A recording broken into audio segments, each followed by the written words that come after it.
When looking at the emerging or two, this is when your paper is looking more incomplete and not fitting the qualifications of what makes a memoir. So it's going to be missing one or more elements of a memoir. So it doesn't have a theme or a lesson.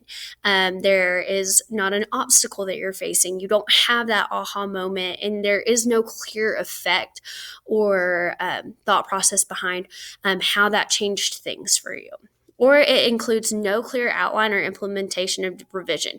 So you didn't change your paper at all. You wrote your paper and you just moved on with life. You didn't improve word choice, sentence choices. You don't have complex sentences, or your paper is unclear due to grammatical errors, or it's just minimal and unclear. And what we mean by minimal is it's not really reaching like a whole page. It's going to be reaching just part of a page, or it's just extremely unclear and we don't understand the point of your paper. If we're looking at structure on that point, we're looking that it reflects very little revision to the first draft's organizational structure. So you should have a first draft and you make all these changes to it that are very clear to us, and then you move on to your second draft.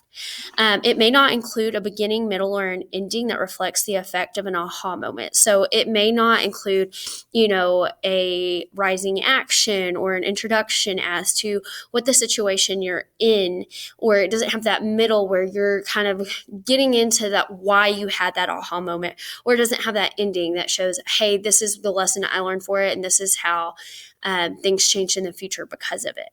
And then the last part is may include an unfocused lead, a middle that merely retells a series of events with little to no reflection of the events. So like I said, you have maybe a lead that doesn't hook people, or it doesn't really fit the structure of a memoir, or it is too broad.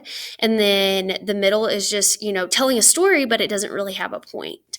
As far as use of language, you have one or no examples of figurative language and imagery to show the event. So you only used one example of figurative language throughout the entire paper. You have one or no uses of subordinating, coordinating conjunctions used throughout the writing. So that means that you didn't use fanboys, or you did not use a subordinating conjunction sentence to vary your sentence structures. So that means that you did not upgrade the level that you're on.